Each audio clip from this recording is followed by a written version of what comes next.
The ayes have it. Questions without notice. Are there any questions? The Leader of the Opposition. Thanks, Mr Speaker. My question is to the Prime Minister. The Housing Industry Association estimates that there are 240 tonnes of carbon dioxide generated building an average house and related infrastructure, and at the rate of $26 a tonne, this would add at least $6,240 to the cost of an average home. So I ask the Prime Minister, how does she propose to compensate first home buyers in Western Sydney, for instance, for this $6,000 plus increase in the cost of housing? The Prime Minister.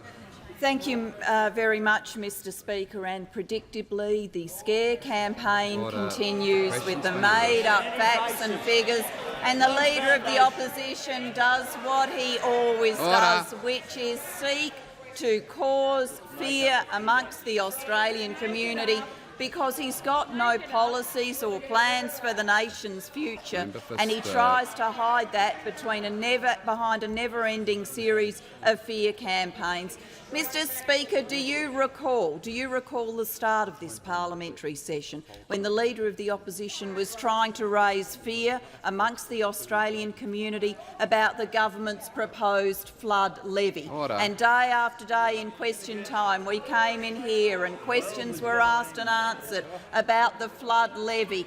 Fear being raised, the sense that somehow the future of the Australian nation would be jeopardised if that legislation passed the parliament. We don't hear about that anymore, do we? We don't hear. Prime Minister resume her place. Order. The Manager of Opposition Business on a point of order. Mr Speaker, in the minutes since the Prime Minister started answering this question, it's been all argument. She was asked a very straightforward, factual question about compensation for housing costs. And I ask you to draw her back to the question. The Manager of Opposition Business.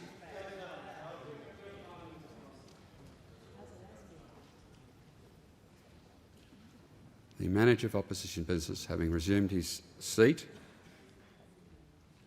he used the word argumentative. I indicate that that's allowed by interpretations of the standing orders that still stand, and I look forward to movements in that regard by the House. The requirement is that the Prime Minister be directly relevant to the question. The Prime Minister has the call. Prime Minister. Thank you very much, Mr Speaker. And I was making the simple point that already this year we've seen a scare campaign answered and dealt with, and the Leader of the Opposition is too embarrassed to even go back to that scare campaign now. So, of course, he's got to start a new scare campaign, and we're seeing today's scare campaign on display. But that is all it is, Mr Speaker, a scare campaign from the Leader of the Opposition, making up figures each and every day, making up figures in order to cause alarm in the Australian community. But, Mr Speaker, the Australian community are smarter than the Leader of the Opposition gives them credit for. The Australian community believes that climate change is real. Yes, that's a substantial difference from the Leader of the Opposition's backbench, which is populated by sceptics and deniers. The Australian community believes climate change is real, and the Australian community wants to see us in this place providing practical answers to this challenge of climate change, and that is exactly what the government is doing. Reputable economists tell us that the most cost-effective way of dealing with the challenge of carbon pollution is to put a price on it, and that's what we will do, Mr Speaker. We will put a price on pollution, a price that polluters will pay. We will provide generous assistance to Australian families, and because we are a Labor government, the assistance that is provided to Australian families will be fair assistance. In the meantime, what does the Leader of the Opposition do? Well, it depends. Depends if he's on Alan Jones or in front of a community meeting, in which case he's a climate change denier. And then if he gets out in front of what he thinks is a more responsible audience, then he pretends to believe in climate change. Whether or not the Leader of the Opposition believes in climate change depends on what day you catch him.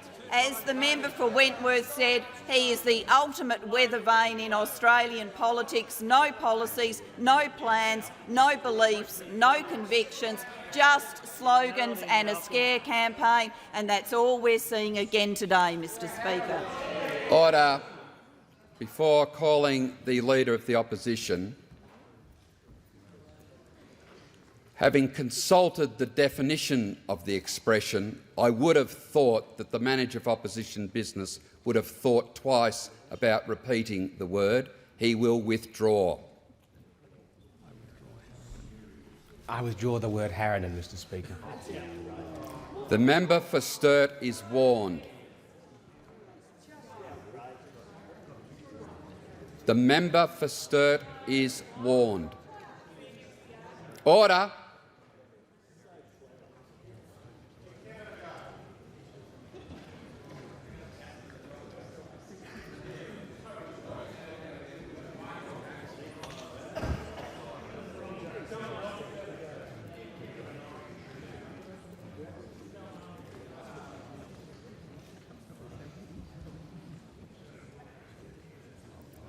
I would have thought that members on my left, given that I'd indicated that I was giving the call to the Leader of the Opposition, might at least, for those seconds, sit there quietly. The Leader of the Opposition. The member for Corangamite is warned.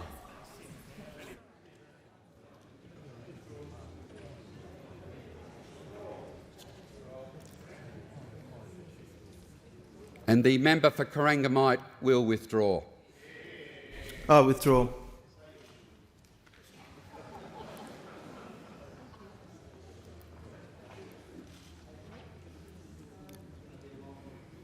Order. Reluctantly, but I don't think it gets through to many people, I now give a general warning, and for newcomers in this place, because it has been such a rare thing, it applies to everybody. The Leader of the Opposition has the call. Well, Mr Speaker, I merely seek leave to table the HIA report showing that a new house will be $6,000 plus more expensive under the government's carbon tax. Leave is not granted. Order. Order. The member for Latrobe. Thank you, Mr Speaker. My question is to the Prime Minister. Prime Minister, why does Australia need to invest in a clean energy nation by making the top 1,000 big polluters pay for the carbon pollution they create? Prime Minister. Thank you very much, Mr Speaker, and I thank the member for Latrobe for her question, and I know she believes climate change is real and she represents a community that wants to see action. I think she probably represents a community too that is very pleased to see a strong female role model in this parliament representing their community. I think that's the spirit of modern Australia, Mr Speaker. Sometimes in this parliament we don't see that spirit of equal opportunity on display. Mr Speaker, on the question that I've been asked by the member for Latrobe, we need to invest in a clean energy future because we cannot risk being left behind. Mr Speaker, this nation is at risk of being left behind. Our competitors are investing in low emissions and renewable energy on a massive scale. The United States and Europe are now spending more on clean energy investments than on conventional investments. That's an important thing to recognise, more on clean energy investments. In 25 years, 80% of America's energy needs will be supplied by clean energy sources. China is shutting down one high-polluting, inefficient and unsafe coal power plant every 1 to 2 weeks and replacing them with larger and economically and environmentally much more efficient plants. China is also the biggest producer of solar panels and installing wind turbines at the rate of 1 per hour. and India is taxing coal, reaping $500 million to invest in clean energy. And by 2022, they will generate enough power by solar alone to meet almost half of our energy needs. So, Mr Speaker, if we don't act now, we will cost this country investment and jobs. We will cost this country future prosperity. We need to adapt to a low-carbon future. We are the highest emitter of carbon pollution in the developed world per capita, emitting more per head of population than even the United States. Mr Speaker, by pricing carbon under the mechanism the government has proposed, we will ask the 1,000 big polluters in our economy to pay for the carbon pollution they create. At this time, pollution can be put into the atmosphere for nothing. We will put a price on it. And because there is a price, business will innovate and business will find a lower pollution way of doing what they do. They will become more efficient. They will generate less carbon pollution. And as we do that, Mr Speaker, because it is a big adjustment, we will generously assist Australian households. We are a Labor government and we will do that fairly. We will assist businesses to make the transition and we will fund climate change programs. We believe climate change is real. The opposition is caught in denial. We want to make the big polluters pay. The opposition wants to reward them. We want to help households. The opposition wants to tax them $720 in order to subsidise polluters.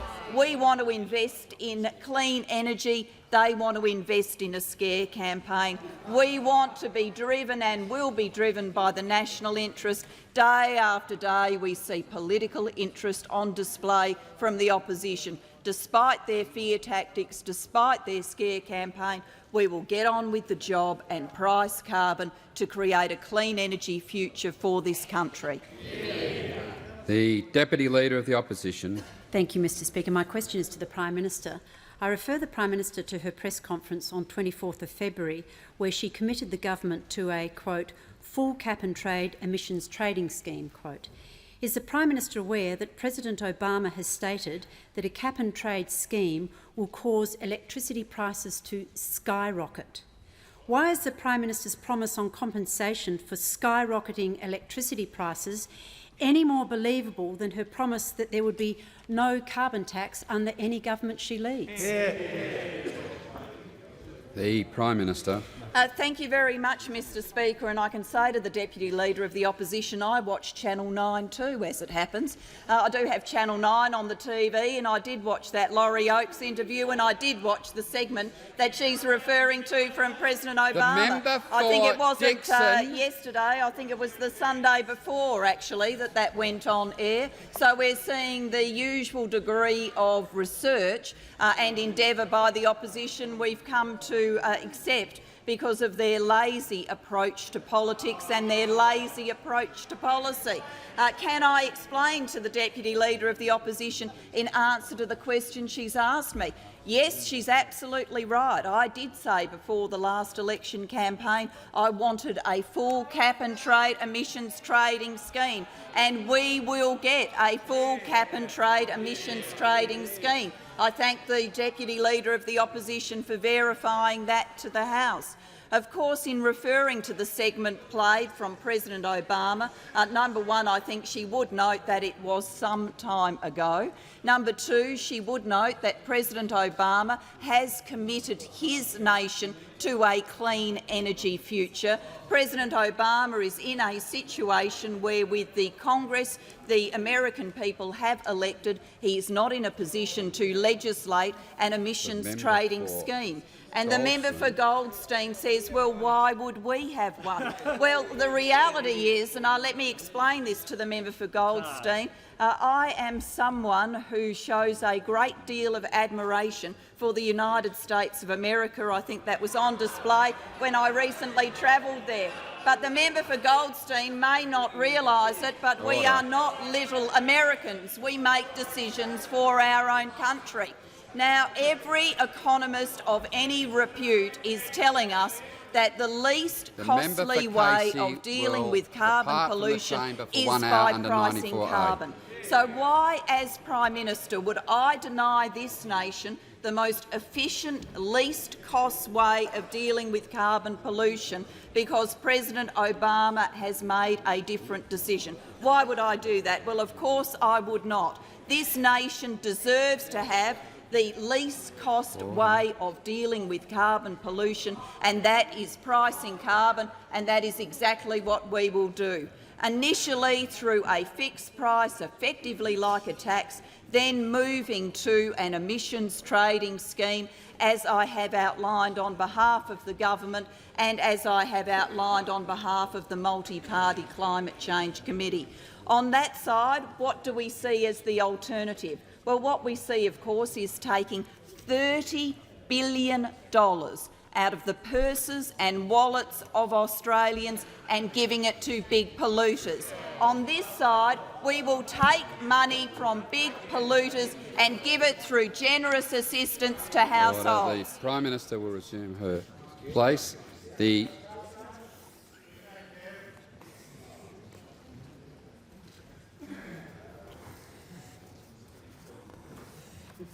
Deputy Leader of the Opposition on a point of order. Mr Speaker, the question was about President Obama's statement that electricity prices will skyrocket. The Prime Minister is now no longer directly relevant to the question and she should be sat down.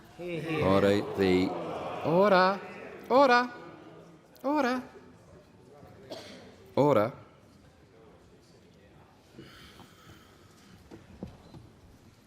Prime Minister has the call.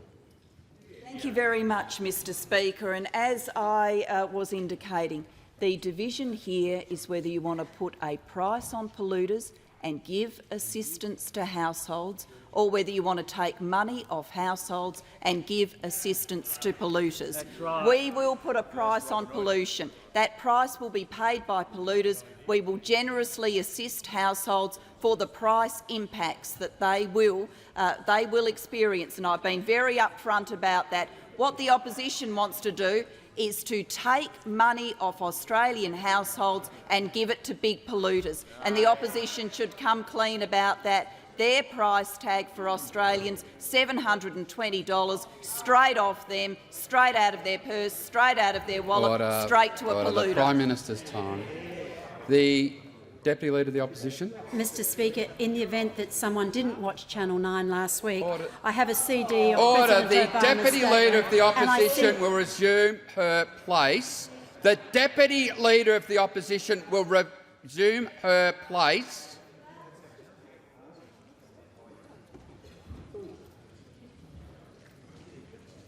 The Deputy Leader of the Opposition will remove herself from the chamber for 1 hour under 94A.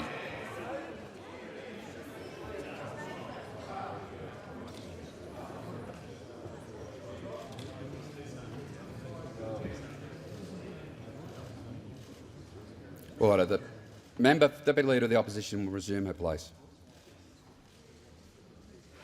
The Manager of Opposition Business on a point of order. Mr Speaker, I simply ask you to reconsider that action, given that all the Deputy Leader was doing was seeking to table a CD which is like any other document in modern parliament. Order. The Manager of Opposition Business will resume his place. It would assist in future if the Deputy Leader of the Opposition comes straight that she's seeking leave to table a document, because I take the point that the Manager of Opposition Business has pointed out that the electronic version is permissible as something that can be tabled. But I would ask that in future the person approaching the dispatch box for the point of tabling a document indicate that straight up, or on a testy day so far, you will understand the chair will assume that things are not as they appear. And having done that, I withdraw the 94A, but I inform people that there is a general warning. The Deputy Leader of the Opposition. Thank you, Mr Speaker. I seek leave to table an electronic version of a speech by President Obama where he speaks about— Leave is not granted. Leave is not granted. Order. Leave is not granted. Order. Leave is not granted.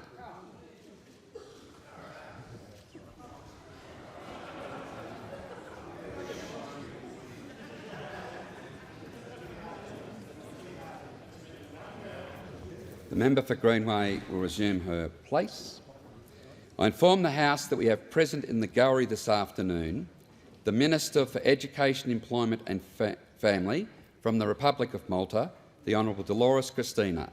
The Minister is accompanying the President of Malta, who is visiting Australia as a guest of the government. On behalf of the House, I extend a very warm welcome to our visitors. The warmth of the welcome may not be as warm as I'm getting the reception from the House, I say to the Minister. The member for Greenway. Thank you, Mr Speaker. My question is to the Treasurer. Will the Treasurer outline for the House the importance of putting a price on carbon to transform our economy for a low-carbon future?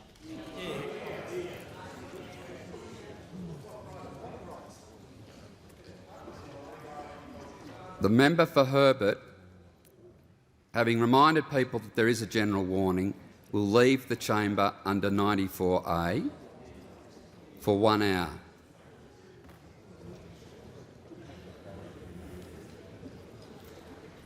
The Deputy Prime Minister, the Treasurer. Well, I thank the member for Greenway for her question, because it is imperative that we price carbon to ensure that we have sustainable economic growth.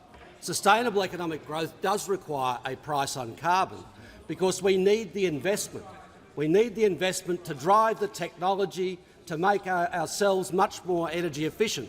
We need that investment to get the investment in renewable energy so that we can create the jobs for the future. Now, of course, the economics of this is not seriously contested by many, certainly by sceptics on that side of the House, but the economics of this was accepted widely in this parliament only 18 months ago. And of course, the economics of this goes back to the report by Lord Stern in 2006.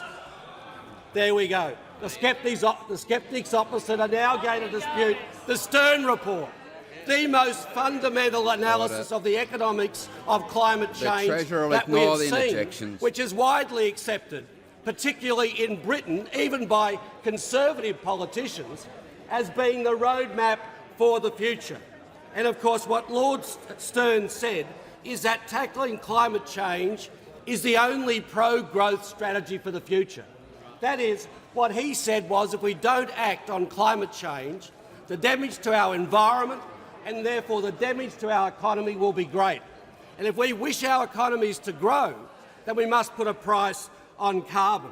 And of course, for Australia, we are the highest per capita polluters in the world. That makes it even more imperative that we deal with a price on carbon. And of course, all of these points were made last week by Professor Garnaut, and most particularly the importance of a price on carbon to drive the investment in the technology, particularly in renewable energy, which will create the jobs of the future. Now, of course, this was accepted at one stage by all of those opposite. It was only 18 months ago where those on that side of the House all favoured an emissions trading system. Only 18 months ago, where the majority on that side of the House favoured... The Treasurer. The member for Indi will withdraw.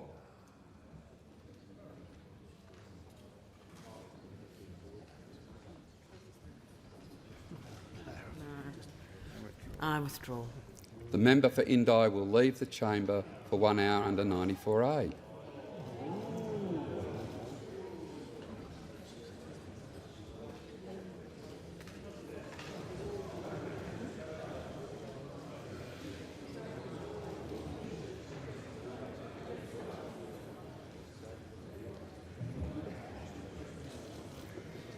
The Treasurer has the call.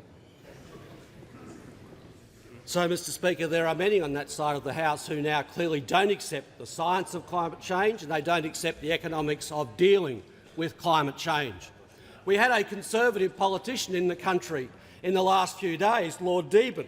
Now, Lord Deben described climate change sceptics as oddballs, Mr Speaker, as oddballs. Now, Mr Speaker, the problem the coalition has got is that the oddballs have taken over, Mr Speaker. The oddballs, the climate change sceptics, have taken over on that side of the House. But only 18 months ago they did accept the science of climate change. Now they don't. And of course we had the Leader of the Opposition say this only in the last week or so, The so-called settled science of climate change isn't always quite what it is claimed to be. So there he is, outing himself as a climate change sceptic. And we know that he does think that climate change is crap, Mr Speaker. The Treasurer now, Lord will Stern, directly relate his material to the question. Well, Mr Speaker, Treasurer. Lord Stern described climate change as the greatest market failure in the history of the world. The greatest market failure, Mr Speaker. Order. And what we are witnessing in this House, Mr Speaker, what we are witnessing in this House is the greatest political failure we've ever seen from the Liberal Party. Has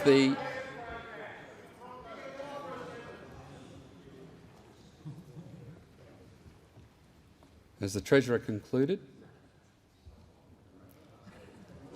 The Manager of Opposition Business on a point of order. Mr Speaker, on direct relevance, I simply ask how these unadulterated attacks can be regarded as directly relevant to the question. The Manager of Opposition Business will resume his seat.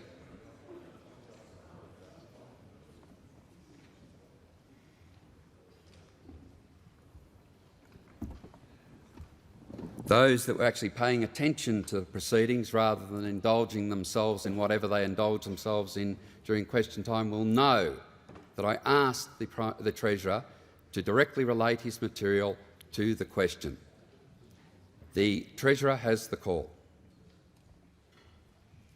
Yes, Mr Speaker, the climate change sceptics have taken over, and that endangers our prosperity and jobs. The Leader of the Nationals. Thank you, Mr Speaker, and my question is to the Prime Minister. And I refer the Prime Minister to her statement on ABC's Q&A program last week, that if she had won an outright majority at the election, she would now be busy implementing an ETS. Has she now admitted that whether she had won the election outright or not, she was already planning to break her election commitment to consult on an emissions trading scheme for at least 12 months through a citizens' assembly? The Prime Minister. Thank you very much, Mr Speaker, and I thank the Leader of the National Party for his question. And let me make the following things very clear to the Leader of the National Party. I've always believed that climate change is real. That is the belief of me, that is the belief of the Labor Party.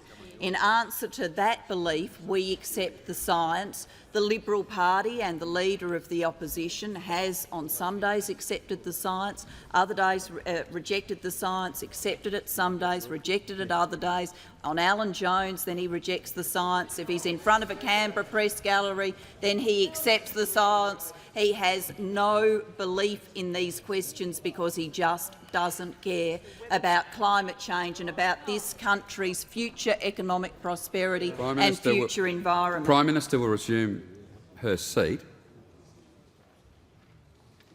If the member for North Sydney has a point of order, he comes to the dispatch box. The member for North Sydney. It goes to relevance, Mr Speaker. I would ask you to bring the Prime Minister back to the question that she was asked. I will listen closely to the Prime Minister. The requirement under the standing order is that she be directly relevant to the question. The Prime Minister has the call. Thank you very much, Mr Speaker. And I was asked about matters in the 2010 election. I'm making it very clear that in the 2007 election and the 2010 election, Labor contested both elections, saying to the Australian people, climate change is real, we need to price carbon. The best way of doing that is through an emissions trading scheme where you cap the amount of carbon pollution your economy can generate and you allow the market to generate the price. We said that to the Australian people in 2007. We said that to the Australian people in 2010. What's interesting about that 2007 election, Mr Speaker, is Prime Minister Howard said the same thing to the Australian people, said exactly the same thing. And Prime Minister Howard had the guts to say to the Australian people that this would have price impacts for them. And he had the guts to say to the Australian people that he would deal with those price impacts through assistance. That is, he was being honest and clear with the Australian people about the nature of the problem and the required solution. Order. In contrast to that, Mr Speaker, we've got the current position of the Leader of the Opposition, who says about climate change what he thinks the audience is going to endorse, not what he believes in, because he doesn't care enough about the issue to have any convictions about the issue. Member for North in the Sydney 2010 election, I from the said to the chamber for 1 Australian hour people under 94A. that we needed to price carbon, that we needed to get to an emissions trading scheme, and we will. I also indicated that I wanted to take the Australian people with us, and we will take the Australian people with us, Mr Speaker. There are mechanisms for the Australian people to engage with this debate, and we invite them to do so. Those mechanisms the member for Dawson will remove himself from the chamber for one. The member for Ford, will remove himself from the chamber for 1 hour under 94A. Prime Minister. Thank you very much, Mr Speaker. The mechanisms for the community to engage in this debate are through the Climate Commission led by Tim Flannery. People will also be able to engage with Professor Garneau, who continues to make very important contributions to our national debate and to our national stream of information about climate change through his papers, with the most recent one released late last week, and I would commend it to people. So, Mr Speaker, my answer is, of course, we want the community to come with us on this journey. They understand climate change is real. They want to see action. We'll be explaining that action to them. You, of course, will be mired in denial and fear. Order. Because that's what the Prime coalition Minister will does. direct the remarks through the chair.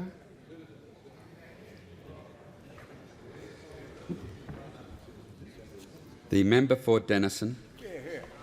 Thank you, Mr Speaker. My question is to the Prime Minister. Prime Minister, Tasmania occupies a remarkable place in Australian military history.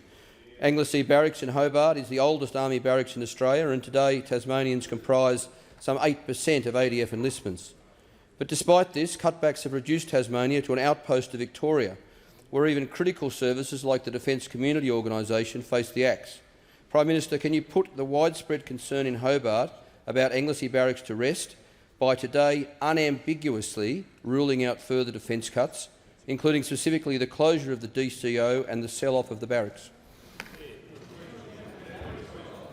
The Prime Minister. Thank you very much, Mr Speaker, and I thank the member for Denison for his question, and I know that he is concerned about this issue and he has raised the matter directly with me. Can I say to the member for Denison and to the parliament as follows: the government and Defence are committed to maintaining the Defence presence in Tasmania. It is the case, as the member for Denison is aware, that Defence is undertaking a comprehensive review of Defence's basing requirements. No decisions have been made on the future of individual bases included in the review, and that includes the bases in Tasmania.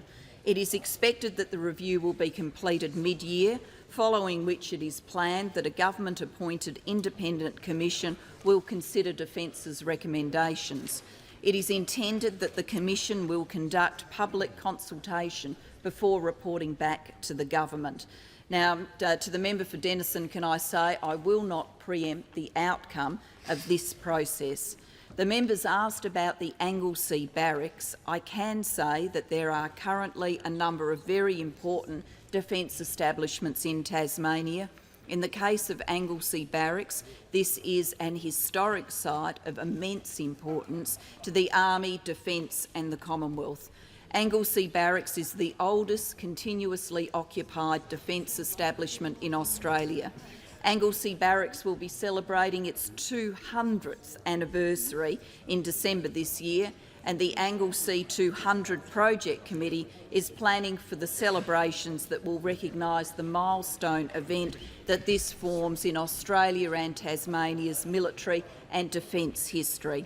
I'm advised Defence has given no consideration to closing the base or to disposing of the base, and I do not expect that to occur in the future. And I would expect the government of the day to not agree to any recommendation to take that course. The member has also asked about the Defence Community Organisation. Defence is committed to providing Defence Community Organisation services in Tassie. I'm advised that a Defence Community Organisation workforce review is underway to ensure the Defence Community Organisation offers the best possible service to Defence families nationally. But I can assure the member there will be no overall reduction in services to ADF families in Tasmania. The member for Moreton. Thank you, Mr Speaker. My question is to the Minister for Climate Change and Energy Efficiency. Why is the government committed to taking strong action on climate change? How has this commitment been received? And is the Minister aware of any recent attempts to gauge community opinion? The Minister for Climate Change and Energy Efficiency. Thanks very much, Mr Speaker. I thank the member for Moreton for his question. Mr Speaker, of course, the foundation for a genuine climate change policy is respect for the science. And of course, mainstream scientists are telling all governments internationally that carbon pollution is contributing to warming. Of course, that is related to climate change. The fact of the matter is that the science is overwhelming, and of course the Australian government respects the science. And Mr Speaker, there's an interesting opinion piece in today's Australian by John Gummer, a former member of Margaret Thatcher's cabinet, which said the following: in Britain, scepticism is confined to the extremes. The political parties embracing it are way out on the edge of the spectrum, with views on most other matters that few of us would embrace. And Mr Speaker, that's an interesting contribution, I think, because one wonders what Mr Gummer would have to say about the comments of the Leader of the Opposition a short period ago, a week or so ago in Perth, when he said as follows: I don't think we can say that the science is settled here. Whether carbon dioxide is quite the environmental villain that some people make it out to be is not yet proven. And of course what we have here is someone who does not respect the science, who's a sceptic about it, who's a denier of the scientific evidence, but of course wishes for politically opportune reasons to be respected in some level, and so rushed out a day or two later to confirm, of course, that he does in fact respect the science. He's had so many different positions on this, it's completely confusing. One day on 1 minute, the next denying the science, the other saying it's credible, the next taking something off the One Nation website, then listening to Senator Minchin, then paying attention to Senator Bernardi. As the member for Wentworth said about the Leader of the Opposition on this issue, he is a weather vane. And of course, many Australians disagree with Mr Abbott. They accept the science, respect it, and they want action on climate change. Now, of course, there's been plenty of public debate recently and assessment of opinion about these issues. And Mr Speaker, one poll led by the Deputy Leader of the Opposition, the member for Curtin, of course, is particularly interesting because on her website last Wednesday night, in answer to a question, do you support a carbon tax or not, 76.6% of respondents to the poll conducted by the member for Curtin strongly supported a carbon tax. Now, that was at about by 11 o'clock at night. Within 20 minutes, I think, after a staffer or someone had had a look at the website, a couple of thousand new entries had been made, bringing the issue back into some balance, immediately followed by the closure of the poll on the website. Now, Mr Speaker, this is the quality of contribution that comes from those opposite on all of these issues. And Mr Gummer is right to say that those denying the science and opposing action on climate change are at the edge of the political spectrum. And Mr Speaker, across Europe, of course, mainstream parties on the left and right of politics all respect the science and all support tackling climate change. They don't dodgy up polls about the issues. Mr Speaker, the Coalition's position on this issue is the crudest opportunism that one could imagine on this issue. Across the world, governments respect the science, but not this Coalition. not this coalition led by the Leader of the Opposition. Mr Speaker, the responsible position in the national interest of this country is to respect the science and have a credible response to it, something that this Leader of the Opposition lacks. Order. The member for Stirling. Welcome back and congratulations. Member for Stirling. Thank you, Mr Speaker. My question is to the Prime Minister. I refer to the Prime Minister's statement on Sunday, March 13, in response to the breakout of detainees on Christmas Island, that this is a situation that is well in hand.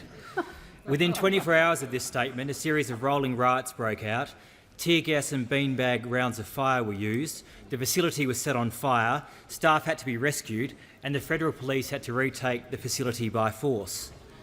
Can the Prime Minister guarantee that no asylum seeker that has damaged Commonwealth property or obstructed Commonwealth officers in these riots will be granted a visa? The Prime Minister. Thank you very much, Mr Speaker, and I thank the member for his question, and I'm glad to see that he's replaced the former shadow spokesperson on this issue. Mr Speaker, on the question that he's asked me about Christmas Island, what I can say to the Shadow Minister for Immigration is as follows. First and foremost, of course, criminal charges can be laid by the Commonwealth Director of Public Prosecutions following a police investigation into these incidents. This kind of violence and destruction is wrong. It is criminal behaviour, and just as we would expect in any other part of the nation, if someone has engaged in criminal behaviour, then the police investigate and charges can follow, Mr Speaker, a proper investigation process. On the Migration Act, as the member is probably aware, under the Migration Act, character is an important consideration in determining whether or not someone should be granted a visa. The Minister for Immigration has said that this will be considered on a case-by-case basis, as is proper. The Migration Act requires him to consider cases one at a time and to have his decisions turn on the facts of an individual case. But as the Minister has said, as these matters are considered on a case-by-case basis, character considerations will be taken into account for those on Christmas Island who have organised and perpetrated this sort of activity. Can I say generally to the member and to the House what I have said publicly, and I am happy to repeat it here. This kind of conduct by individuals on Christmas Island is grossly wrong.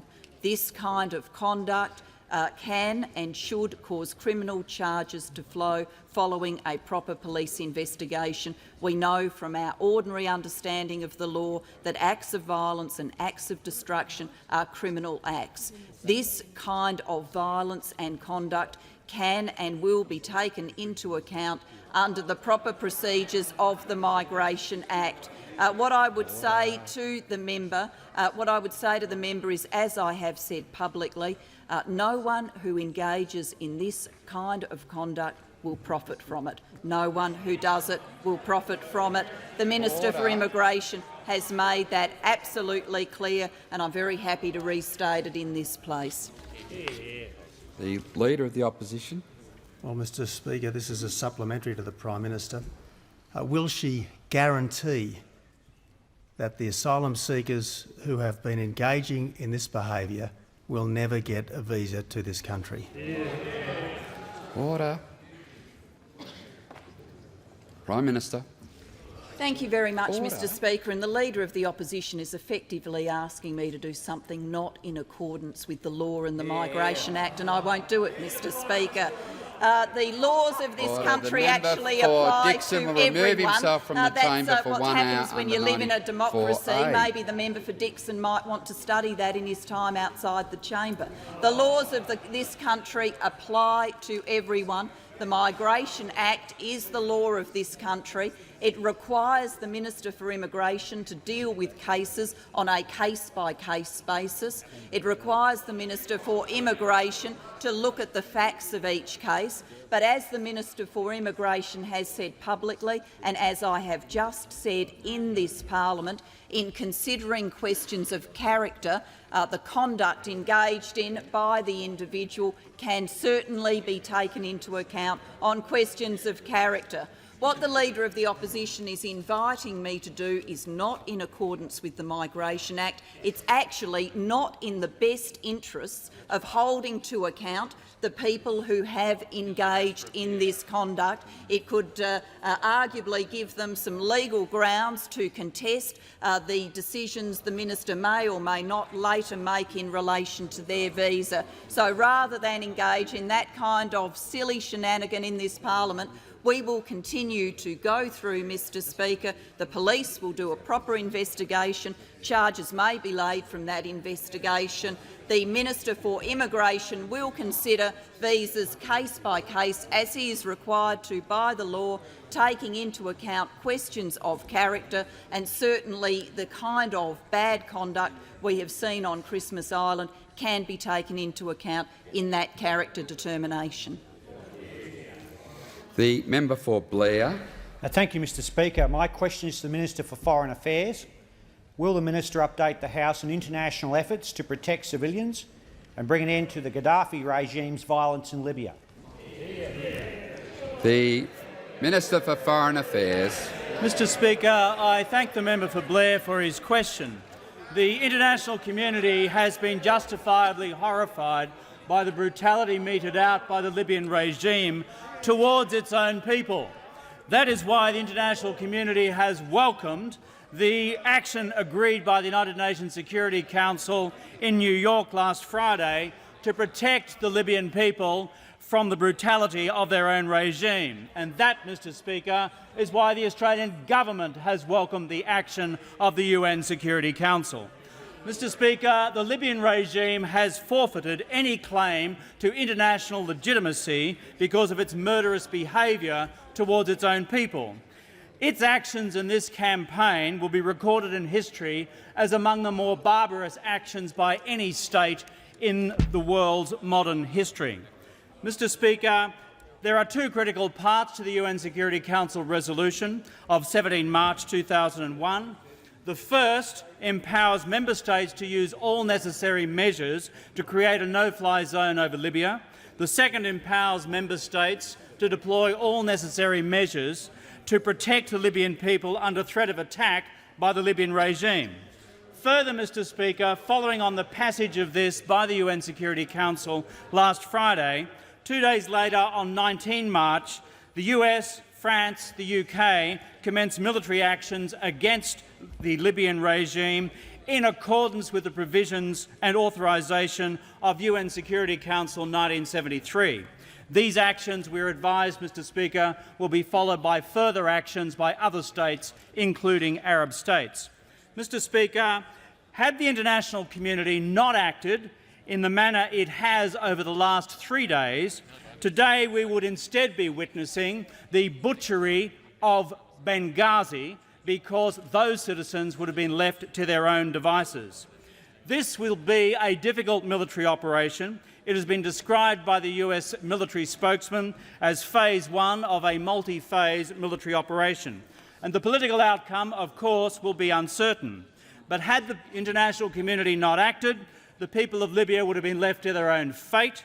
Having dared to raise their voice in the name of freedom, the rest of the world having joined in and cheered them on as they moved towards Tripoli, and then the world community started to go silent.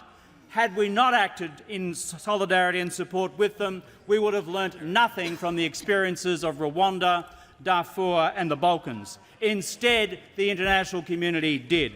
Mr Speaker, Australia, for its part, is now the third largest contributor to the humanitarian effort globally, after the United States and after the European Union, in support of those fleeing Libya right now, and will continue to maintain our effort into the future.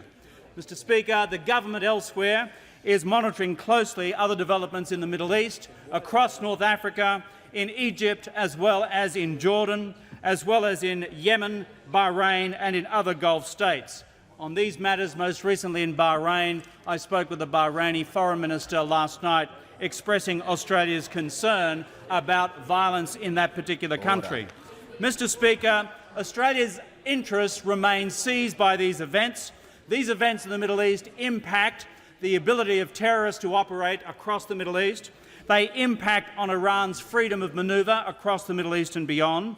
They impact on the Israel-Palestine peace process. They impact on the ability to develop pluralist democracies in the Arab world, and they impact on the global economy through inflation and on the price of oil. For these reasons, Mr Speaker, Australia's national interests are seized, our values are seized, our diplomacy will remain active. Order. The honourable minister.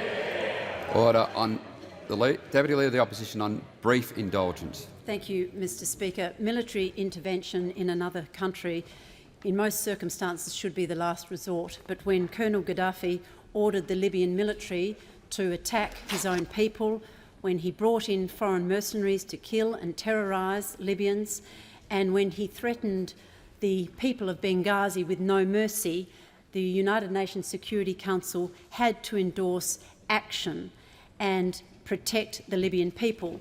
The Coalition supports the United Nations Security Council resolution, and we commend Foreign Minister Rudd for his consistent advocacy on this issue. The order. The member for Cook. Thank you, Mr Speaker. My question is to the Minister for Foreign Affairs. Can the Minister for Foreign Affairs confirm that 8 months after the Prime Minister's announcement of a regional processing centre in East Timor, that no country has agreed to host it, no country has agreed to fund it, no country has agreed to send any asylum seekers there, and no country has agreed to provide any resettlement places for people processed there? When will the Minister for Foreign Affairs clean up the mess of the Prime Minister's failed policy for a processing centre in East Timor? The Minister for Foreign Affairs.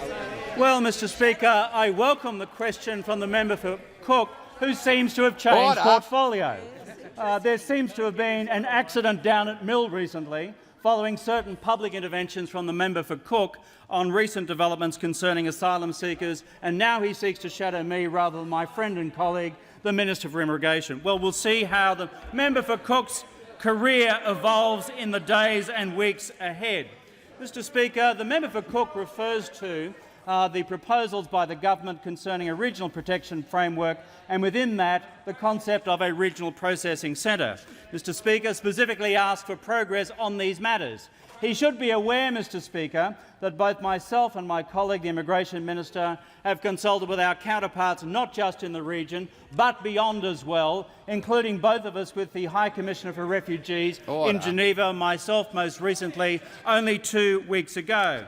Mr Speaker, furthermore, I would draw the honourable member's attention to this, and that is that within the next couple of weeks the Minister and myself will be attending the Bali processing meeting in Bali with the Indonesian Foreign Minister and with foreign ministers and representatives from across the region. That is the proper mechanism through which we determine a regional response to what is a problem not just for the Australian nation, not just for the wider region, but in fact for the entire world. In fact, Mr Speaker, if the honourable member for Cook reflected for a moment on what is unfolding in the Middle East, he'd reflect on the fact that political instability there is likely to create further out-movement of peoples from the Middle East to the countries of Europe and beyond. That is why, rather than engaging in partisan opportunistic interventions in this debate, it would be wiser for any responsible member of this House to contribute productively to what is a global challenge, a regional challenge and a national challenge for Australia, and that is how the Australian government is currently engaged. The member for Deakin. The member for Deakin has the call. Thank you, Mr Speaker. My question is to the Treasurer. Will the Treasurer update the House on the importance of maintaining a responsible fiscal policy and returning the budget to surplus as planned? The Deputy Prime Minister, the Treasurer. I thank the member for Deakin for his very important question, because the government has in place a very strong fiscal strategy which will see a return to surplus well ahead of our peers. Now, this strategy will mean that we will have some of the strongest public finances in the developed world. And this is important, Mr Speaker, because our economy will reach capacity in the years ahead. And it is important that we maintain a very strong fiscal strategy. And this is, of course, despite the awful disasters that we've seen, which will impact on growth as we go forward. We know the impact of the floods in Queensland and cyclones will detract from growth this year. But to counter that, the underlying fundamentals of our economy are strong. We have very strong employment growth, over 300,000 jobs in the past year, 700,000 jobs over a 3-year period. And of course we are still seeing incomes strengthen. And of course we have a very solid investment pipeline, particularly in resources, something like $380 billion. All of this underscores the need for a very strong and tight fiscal policy and the return to surplus. And of course that's why the government acted responsibly. It's why we put in place the flood levy. It's why we made the savings to finance what we have to do to rebuild Queensland and other parts of the country. It's of course why we've got our 2% cap in terms of spending growth. And of course it's why we will continue to implement this strategy to make sure that when the economy is stretched to capacity, we have the appropriate fiscal policy. It was appropriate when the global recession came along for us to support our economy. Now it is appropriate for us to step back in these circumstances because of the strength of the employment pipeline. Now, of course, this has been consistent from day one and stands in stark contrast to the approach of those who sit opposite. Those who sit opposite pretend to be concerned about levels of deficit and debt. They do this at the same time that they are blocking something like $5 billion worth of budget savings in the Senate. Now, we hear the Leader of the Opposition from time to time and others on the front bench make suggestions about what we can do in spending, but we don't get any suggestions for savings. Indeed, we get the damage and the vandalism to the budget bottom line. So on the one hand, they're running around the country saying deficits are bad, and on the other hand, they're saying, how can we make them bigger, Mr Speaker? That is their approach to fiscal policy. It is one that is reckless and it is one that is absolutely irresponsible. And that is why people absolutely understand that what we are seeing in terms of the economics team on the other side of the parliament is the most incompetent in generations. But we on this side of the House will keep on with responsible economic management and a responsible fiscal strategy. Order. The member for McKellar. Thank you, Mr. The member Speaker. for McKellar has the call. My question is to the Minister for Immigration. I refer the Minister to the advertisement in today's Australian newspaper seeking applications for an additional 6 public affairs and media officers paying between $56,000 and $117,000 per year for the Department of Immigration. Is the government's answer to out-of-control borders and detention centres really just more spin doctors? The Minister for Immigration and Citizenship. Thank you, Mr Speaker. I did think the member for Stirling was the new Shadow Minister of Immigration. It appears it's now the member for McKellar. It's really getting better with every question, Mr Speaker.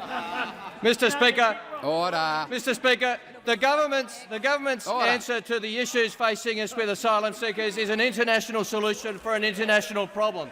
Unlike the opposition's, Mr Speaker, whose answer is a detention centre at Nauru, another Christmas Island. We saw last week, Mr Speaker, the real Shadow Minister for Immigration slipping and sliding on the issue of whether 90% of the people who were processed at Nauru ended up in Australia. He slipped and slid on it because it's the fact, Mr Speaker. It's the truth. And their policy is a complete fraud, Mr Speaker. We also had the policy of temporary protection visas, which saw the number of asylum seekers go up after its introduction. And of course, most particularly, the Shadow Minister's policy of allowing a visa for the first 3,750 people to arrive in Australia, creating a scramble to come to Australia, Mr Speaker. We remain focused on the only sustainable policy, which is an international solution to an international problem. Order. Order. Order. There is a general warning, and a number of people are fortunate that they were not sent out under 94A because they transgressed Standing Order 65B, which is about audible interruptions. They were saved because the Minister for Citizenship could not be interrupted in decibel terms. Order. The member for Robertson will resume her seat. The member for Cook. Mr Speaker, I seek leave to table the advertisement for the 6 new positions Order. that are going to cost $600,000 Member for Cook a will year. resume his seat. The member for Cook will resume his seat, and I indicate, I don't know who it was that was unlucky, that if the member for Boothby, I reminded, if somebody has material that they've used in a question, I would accept that that person may try to get that tabled. I don't think that during question time we should allow anybody coming to the dispatch box to willy-nilly table documents. And that was a reason that the member for Boothby did an hour earlier in the session. And I remind people, the member for Robertson. My question is to the Minister for Families, Housing, Community Services and Indigenous Affairs. What action is the government taking to reduce antisocial behaviour and improve living conditions in Alice Springs? The Minister for Families, Housing, Community Service and Indigenous Affairs. Thank you, Mr Speaker, and I thank the member for Robertson for her question because, as she knows, this government is committed to transforming Alice Springs and the town camps so that they are safe places to live, safe places to bring up children and, of course, become part of the economic and social life of Alice Springs. It is this government that has invested $150 million through the Alice Springs Transformation Plan to reduce overcrowding in the town camps and to improve the services, something that has needed to be done in Alice Springs over a very, very long period of time. It is being done by this government and certainly never done before. It is the case that the town camps in Alice Springs have been ignored for too long, leading to appalling living conditions for women and children in particular. And I can assure the House that I am resolute in my commitment to the people of Alice Springs and particularly to the people who live in the town camps that we intend to turn this around. Where Mal Brough and the previous Liberal government walked away, we have persisted. They walked away from the people of the town camps and we have persisted.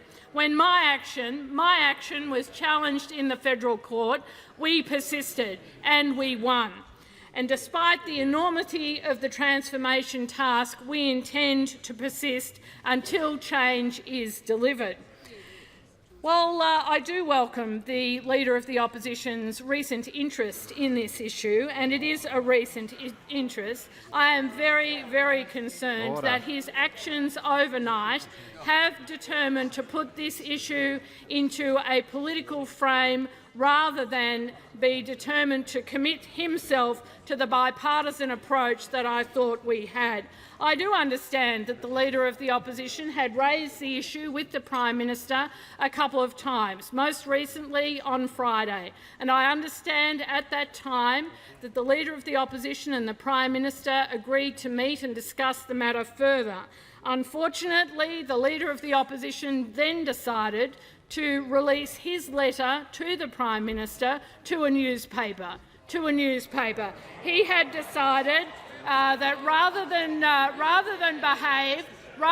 behave in a bipartisan and constructive manner, he of course wanted to take this into politics. He decided he wanted to behave, as always, make this issue into a political issue rather than treat it as a very, very serious issue that it is. Well, this government will continue to work in a bipartisan manner with the Shadow Minister for Indigenous Affairs, who has treated this issue seriously, unlike the Leader of the Opposition.